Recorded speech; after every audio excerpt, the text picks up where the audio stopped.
Oke, sekarang bentuk-bentuk publisitas. Apa saja sih bentuk publisitas itu? Nah, ini mari kita lihat ya. Bentuk-bentuk publisitas. Yang pertama adalah pure publicity. Publisitas murni. Pure publicity, publisitas murni. Apa sih yang dimaksud dengan publisitas murni? Nah, yakni atau adalah peristiwa biasa, ordinary news, memberi peluang untuk suatu publisitas.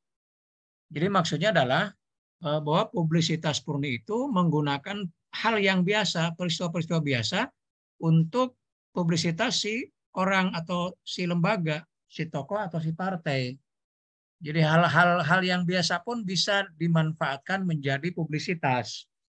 Contoh, nah contohnya di bulan puasa ini ya, kan dari sebelum puasa ya sampai sekarang kan kita sering menemukan tuh, misalnya selama ada spanduk entah di jalan, entah di gedung-gedung perkantoran ya, atau di mall ada ucapan selamat menjalankan ibadah puasa atau ada marhaban ya Ramadan.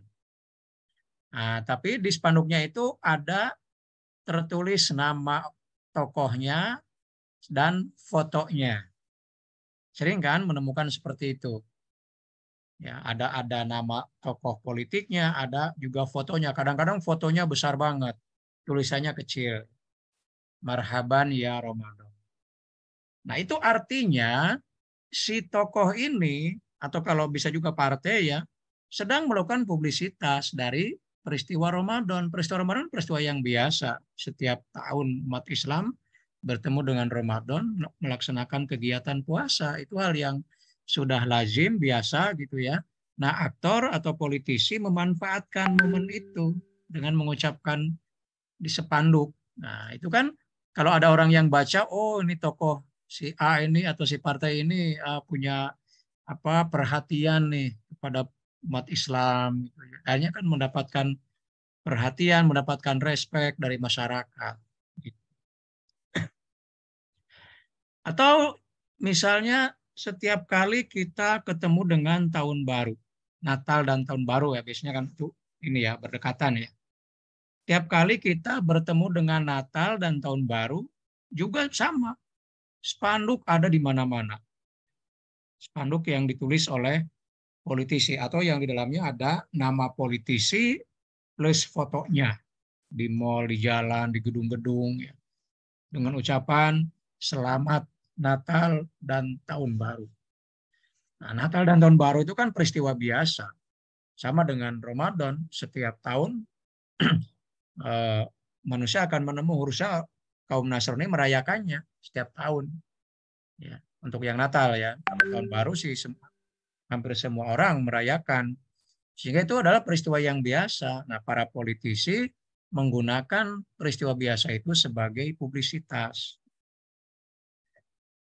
Ada lagi contoh lain dari publisitas murni. Misalnya kan kalian kalau pergi-pergi ke satu tempat kadang-kadang ketemu posko ya.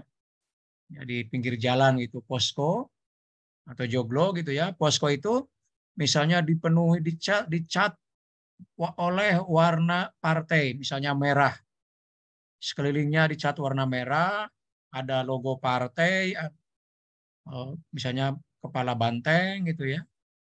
Tuh. Sehingga orang yang lewat situ langsung tahu, oh itu markas PDIP gitu ya. Atau di tempat lain ada juga posko, setnya semuanya warna kuning. Ada gambar pohon beringin. Nah, langsung kan orang, wah ini milik Golkar. Jadi itu adalah pure publicity, publisitas murni. Ya. Nah, jadi dari apa? Dari situ para aktor politik bisa memanfaatkan untuk kepentingan eh, dirinya dan partainya. Nah, itulah publisitas. Oke, jelas ya? Publisitas murni. Kemudian yang kedua adalah paid publicity, publisitas berbayar. Nah ini yang tadi saya bilang. Secara umum yang publisitas itu sebetulnya nggak bayar ya, tapi ada publisitas yang berbayar dan bisa mahal juga tergantung media yang digunakan. Ya. Publisitas berbayar adalah penyiaran berita dalam media massa atau publisitas yang memerlukan biaya untuk menyewa ruang atau program dalam media massa. Nah, misalnya kita lihat di televisi ya, ada kegiatan reality show, ada kegiatan misalnya talk show dan lain sebagainya. Nah, biasanya itu adalah dilakukan oleh sebuah lembaga, bisa politik, bisa yang lain-lain. Tentu itu harus mengeluarkan biaya yang tidak sedikit ya. Nah, publisitas ini tidak harus dalam dunia politik ya, dalam dunia ekonomi. Bahkan yang paid publicity ini kebanyakan dalam dunia bisnis, ekonomi. Misalnya mungkin kalau ada yang masih ingat, waktu BCA bikin kegiatan ya, dulu kan selepas Indonesia masuk reformasi kan bank-bank di Indonesia itu kan mengalami kolaps. Ada beberapa yang dibakar malah oleh massa ya waktu kerusuhan 98 itu. Ada beberapa bank yang kemudian ditutup oleh pemerintah, tidak bisa bertahan, sehingga reputasi bank-bank nasional itu mengalami penurunan. Nah, banyak bank yang berusaha menaikkan citranya, popularitasnya, ya salah satunya BCA dengan membuat paid publicity, yaitu acara Gebiar BCA. Mungkin ada yang pernah nonton ya, Gebiar BCA. Dulu di Indosiar, dan pindah ke SCTV kalau nggak salah. Nah, Gebiar BCA itu jelas biayanya ya dari BCA semuanya.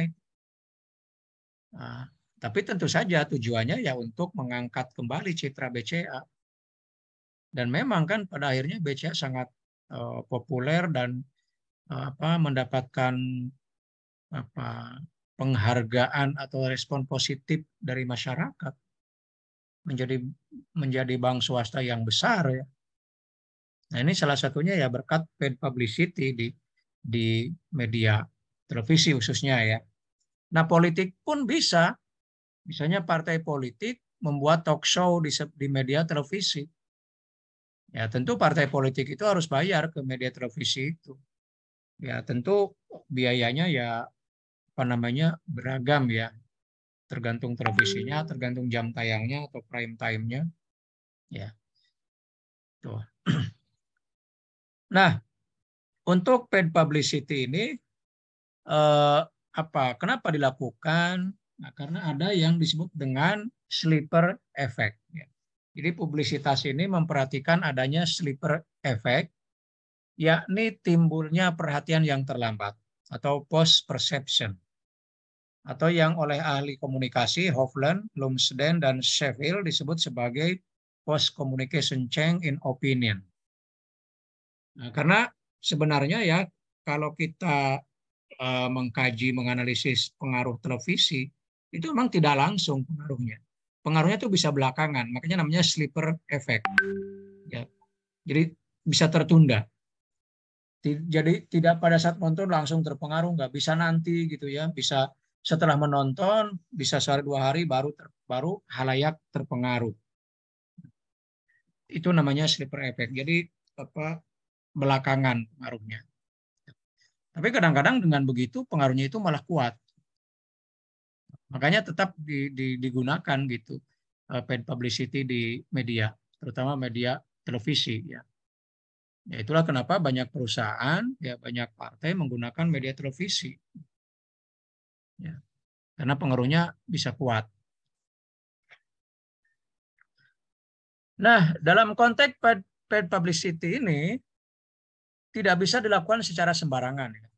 Selain perencanaan, tentu ada banyak pertimbangan yang mesti dilakukan.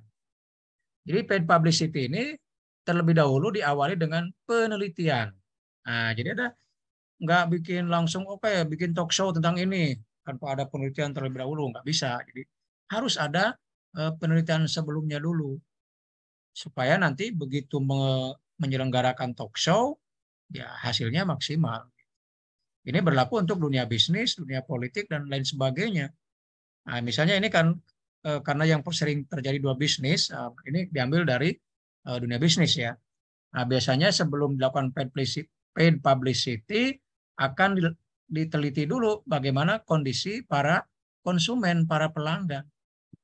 Apakah pelanggannya ini sedang dalam kondisi yang lesu atau lagi bergairah? Harus dicek, disurvei, diteliti dulu ya kondisi konsumen. Jangan membuat kegiatan sementara kita belum tahu bagaimana kondisi konsumennya seperti apa. Nanti malah nggak ditonton kan rugi. Gitu ya. Jadi harus diteliti terlebih dahulu keadaan para konsumen. Kemudian juga bagaimana sikap para konsumen.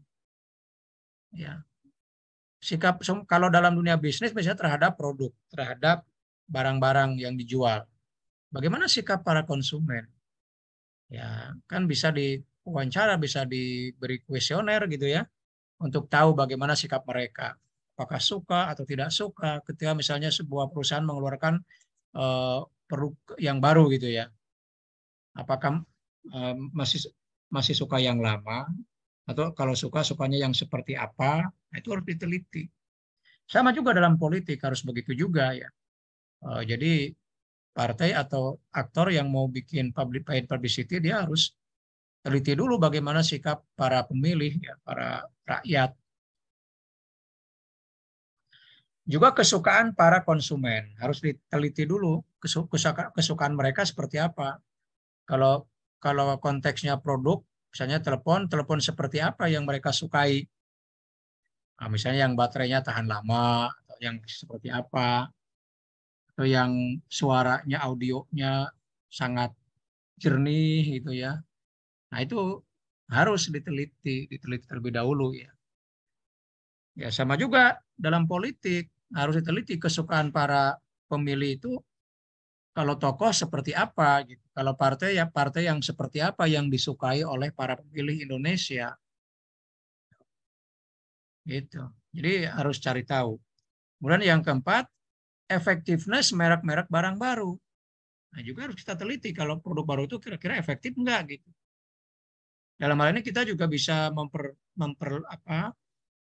memperhitungkan rival-rival atau pesaing-pesaingnya. Ya. Dalam politik juga sama kan ada banyak pesaing, sesama aktor, sesama partai gitu ya. Nah itu harus diperhitungkan, dibikin penelitian terlebih dahulu, baru dibuat programnya. Lalu secara umum keadaan pasar, keadaan pasar ini sekarang lagi lesu atau lagi bergairah, daya beli masyarakatnya lagi bagus atau tidak. Kalau kita bicaranya ekonomi ya. Jadi ditinjau dari aspek ekonomi secara luas. Keadaan pasar, keadaan politik berarti ya keadaan rakyat. Kondisi rakyat sekarang seperti apa? Apakah misalnya mereka responsif terhadap isu-isu politik atau tidak? Atau mereka malas gitu kalau mendengar isu politik? Ya, maka kalau rakyat sedang malas mendengar isu politik, kan bikin talk show tentang politik bisa nggak laku, bisa nggak ditonton ya kan? Karena masyarakat lagi kurang semangat. Nah, tapi kalau masyarakat lagi sedang semangat-semangatnya, misalnya ngomongin politik, di warung-warung kopi sering ngobrolin politik misalnya. Di rumah-rumah juga sering ngobrolin politik. Nah, pas tuh bikin talk show politik. Nah, karena ya peluang untuk ditontonnya sangat besar. Nah, sekarang paid publicity itu kan kegiatan di media massa ya talk show dan macam-macam. Tentu memerlukan cara bagaimana agar tayangan itu atau kegiatan itu menarik dan bisa mempengaruhi halayak. Nah, maka ada beberapa metode persuasi yang bisa dilakukan ya. Pertama adalah icing device, yaitu menitik beratkan pada emotional appeal, himbauan emosional yang sifatnya membangkitkan psikologis, ya, kejiwaan. Nah, di sini yang paling berpengaruh di awal adalah host, ya MC. Host harus bisa membangkitkan semangat para audiens. Tentu yang narasumber juga sama ya. Maka icing device ini sangat penting. Ya bisa dengan bercerita, bisa dengan menampilkan sesuatu gitu ya, sehingga halayak menjadi memperhatikan dengan serius. Kemudian payoff idea. Nah, payoff idea itu biasanya dengan cara rewarding, memberi harapan atau iming-iming, memberikan hadiah. Nah, kan kita dalam talk show kan, bagaimana cara menarik minat halayak? Ya salah satunya adalah dengan memberi hadiah, dengan iming-iming. Ya, memberikan iming-iming sesuatu. Jadi kalau misalnya kalian mendukung kami, kalian akan dapat ini dan seterusnya. Atau nanti pada saat pemilu, kalau kalian memilih kelompok kami gitu ya, partai A, kalian akan merasakan segala macam lah kemajuan dan sebagainya. Jadi menawarkan sesuatu itu pay off idea. Yang ketiga adalah fear erosioner, jadi membangkitkan ketakutan. Inilah kebalikan dari memberikan harapan. Nah, ini memberikan punishment, jadi menakut-nakuti. Kalian kalau tidak mendukung kami, maka akan rugi, gitu. Dan seterusnya. Gitu. Nah itu, jadi ya ada yang sifatnya memberikan reward, ada yang sifatnya memberikan punishment. Tapi kesemuanya ini sebenarnya adalah dalam rangka bagaimana supaya kegiatan publisitas ini bisa memberikan pengaruh gitu, bisa meyakinkan halayak atau para penonton atau masyarakat secara umum. Oke. Nah, sekarang publisitas yang ketiga yaitu free ride publicity. Ini kalau diterjemahkan secara bebas, publisitas menunggang bebas ya, free ride publicity. Ya. Yaitu adalah suatu kegiatan publisitas di mana yang berkepentingan tanpa harus banyak melakukan usaha telah tampil dalam media massa. Nah, contohnya 2 video tadi itu masuk kategori free ride publicity ya. Contoh AHY dengan Anies Baswedan yang saya tampilkan tadi di video ya. Itu adalah contoh free ride publicity. Publisitas menunggang bebas. Jadi pelakunya tanpa harus usaha kerja keras dia udah dapat liputan dari media massa. Lihat aja waktu AHY datang ke acara kegiatan jalan itu, banyak orang yang mengerumuninya, juga media memberitakan, ya ada yang wawancara di tempat juga ada, sehingga ya dia hanya datang lalu diliput, jadi nggak ada usaha yang besar gitu ya. Makanya dikatakannya menunggang, jadi dia menunggangi kegiatan itu. Ya menunggangi tidak harus dalam pengertian yang negatif ya. Ya misalnya dia diundang ke acara itu, ya dia kemudian ikut kegiatan itu sama dengan menunggangi gitu. Free ride publicity. Atau Anies Baswedan tadi itu dia hadir diundang ke acara pernikahannya Kaisang Pangarep kan turun dari bis langsung dikerumuni, diajak foto, lalu ada wartawan yang mewawancarai dan diberitakan ya. Artinya dia keduanya ya baik AHY maupun Anies Baswedan mendapatkan publisitas yang luar biasa ya. Liputan media massa dan itu gratis itu kan, tidak keluar biaya, tidak keluar usaha, tidak keluar biaya. Makanya namanya ya free ride, menunggang bebas. Nah, free ride publicity juga bisa dalam kegiatan misalnya seorang aktor politik diundang untuk menjadi narasumber. Misalnya secara online, talk show di televisi. Kan di televisi suka ada talk show ya tentang politik. Ya kalau yang kasusnya politik ya, talk show politik diundang ya dan dia di situ tampil sebagai narasumber. Otomatis kalau dia misalnya sedang mencalonkan diri jadi anggota DPR atau bahkan calon presiden, gubernur gitu ya, otomatis itu menjadi publisitas bagi dia. Dia tidak sedang kampanye, dia sedang menjadi narasumber aja karena dia diundang sebagai pembicara, maka dia seolah-olah menunggangi kegiatan talk show itu untuk kepentingan dirinya. Ya. Apalagi kalau dia bisa tampil bagus ya di acara itu tanpa harus berkampanye ya. Tapi dia misalnya bisa menyampaikan gagasan dengan bagus, tampil menarik, sehingga banyak orang yang tertarik, audiens tertarik, media massa juga jurnalis, misalnya di acara tanya jawab, ya, ikut bertanya, dan setelahnya diberitakan. Nah, itu kan luar biasa. Dan seperti itu tidak harus dalam bentuk online ya, di offline juga misalnya aktor itu diundang menjadi narasumber di seminar-seminar, misalnya bisa di kampus atau di perusahaan atau di tempat manapun ya. Dia sebagai salah satu pembicara di seminar itu. Sama juga kan di seminar banyak hadirin gitu aja, banyak audiens. Kalau dia bisa tampil maksimal di situ kan ada banyak dialog dengan peserta. Ya, lalu biasanya juga media ada hadir gitu ya, mewawancarai dan memberitakan. Nah, itu berarti dia bisa memanfaatkan atau menunggangi kegiatan seminar itu untuk kepentingan dirinya. Nah, itu namanya free ride publicity. Jadi nggak perlu keluar biaya.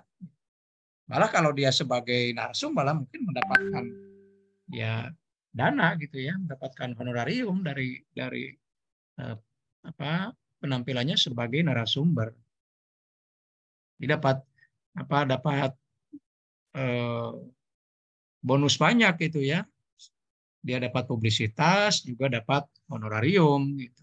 Makanya publisitas itu secara umum tidak memerlukan biaya kecuali yang tadi yang ya paid publicity ya. Oke, satu lagi bentuk publisitas. Nah, ini yang keempat ya.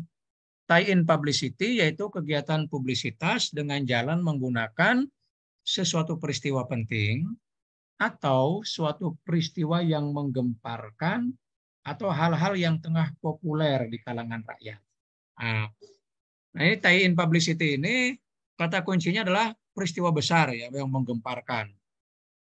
Misalnya ya, musibah, gempa, banjir, tsunami, dan lain-lain. Nah, coba perhatikan. Kadang-kadang kita lihat di televisi, atau mungkin ada yang lihat secara langsung ya, ketika ada beberapa orang ya, yang turun membantu para korban, misalnya menjadi relawan atau turun. Tidak sedikit yang menggunakan atribut partai, menggunakan jaket partai. Misalnya pada waktu peristiwa tsunami di Aceh kan, banyak orang terjun untuk menolong para korban. Ternyata mereka menggunakan jaket partai dari partai A. Ya, nah itu namanya publisitas tie-in publicity. Jadi dia memanfaatkan peristiwa yang menggemparkan.